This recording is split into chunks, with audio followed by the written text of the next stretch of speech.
Mr. Jolly, thank you for joining us today. And we know that in the recent EuroCham Business Climate Index survey, the business confidence and outlook among European businesses have dropped significantly. So what are the major reasons for the drop? Personally, I believe that, or in EuroCham, we believe that many of our members are a little bit concerned about how things develop here in Vietnam. It's clear that inflation have gone down, interest have gone down, certain things look a little bit better. But the overall climate here is concerning us a little bit. We are all feel uncomfortable with the whole banking sector at the moment. There's a lot of uncertainties in the banking sector. We're also concerned that the state enterprise, which of course are having a big impact on the overall environment in Vietnam. So even though the macroeconomic things looks better, there's a little bit of concern how Vietnam developed by itself, and of course that also have an impact on how we see our future. How do we see that? Will the next few months look better? Will the next year look better? You have just mentioned about the internal factor that affect the European business in Vietnam. So what about the global factor? I mean, such as the European crisis, which hasn't been resolved. Of course, it has an impact, but of course, the fact that when there's crisis in the world, of course, it has an impact in Europe, and also it will have an impact in Vietnam. But it's really it's not such a big issue between our. Of course, it's something we talk about. We see it in the press, but in our day-to-day operation, we don't really feel the issues. Of course, there could be slightly less interest from Europe to invest in Vietnam because they have things to overcome. But I mean, for the economic crisis in Europe, we're on the right track with it. Yeah. We know what needs to be done, and they are doing it. And now we feel that it's now time for the Vietnamese side to also start. We have one of the very positive things. We just started the new the free trade agreement negotiation started a month ago, and of course this will have a tremendous impact on our relation between the EU and Vietnam. And with the minute these negotiations will be finalized, and then of course that would be another booster to our cooperation, give confidence to Europe that Vietnam will be on the right track at that time, and that will give confidence for our members to further start increase their activities in Vietnam, invest more, have more activities here. In the year to date, we understand that it is a very tough time for the economy. However, the export sector still posted high growth, particularly the FDI sector. So what about the case of European businesses in Vietnam?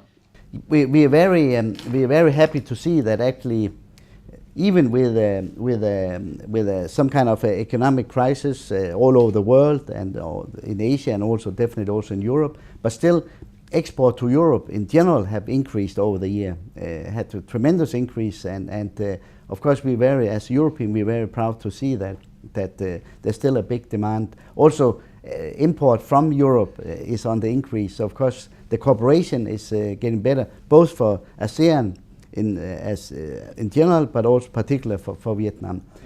It's correct that many of our companies which are in the export business have all done better this year, and of course that's very encouraging to see. And most of our members are happy that they have been able to further enhance and increase the export from Vietnam to the outside world. Trade between our two countries around 20 billion, so of course which make Europe Vietnam one of the biggest trading partners. Yeah. And so of course this is very positive, and we will do our utmost to further enhance and secure that this trade will continue.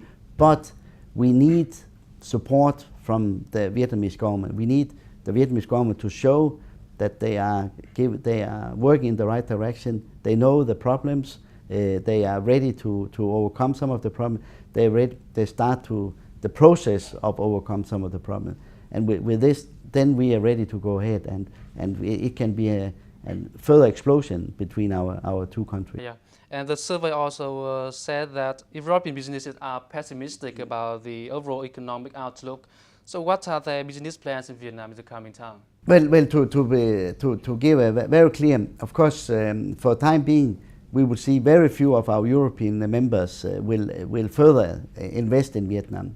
Our survey said the next 3 to 6 months, people are waiting in a wait-and-see position, but it also clearly indicates that if things looks brighter, if we see some steps from the government side to further enhance and give clear guidelines how we should come out of this, Vietnam should come out of the crisis, our members are ready to go ahead with the investment plan. Many articles on the internet said that Vietnam is still an attractive destination for investment in the region.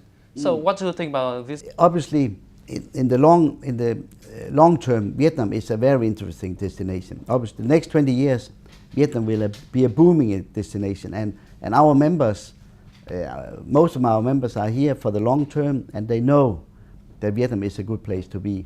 But we are really concerned about the next 1 or 2 years. If we see some indication from the leadership that things they are ready to move forward, then we are ready to move forward immediately. That doesn't mean our members are pulling out of Vietnam, on the contrary. But the investment plan, all the plans they have for further increase their activities here is just being put on hold until further notice. You are here for long term.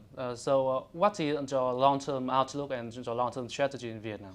The long-term strategy is to be part of this booming economy which Vietnam will be. I mean, Vietnam is just started the golden 20 years, and of course, everything, a market with 100 million people, there's plenty of opportunities to do something. But we just have to make sure that the government understand that they have to give good conditions, not only to the foreign investor, but to the private sector. And only if the private sector have good conditions to grow, then the economy can really boom. And because that's how we have seen in the neighboring country, it is the private sector who is the carrier of the economy. Based on what you have achieved in the year to date, so what's your expectation at Vietnam's economy toward the year end and in 2013? Our expectation is will continue to be as it is today, which are not very positive. We need to see the signal, like I mentioned before. If the signal are there, we hope that 2013 will look better. But things have to start now to make it look better in 2013. All right, so that's all for the interview today, and thank you for joining us. And we wish that the business community will become better in the coming time. Thank you very much.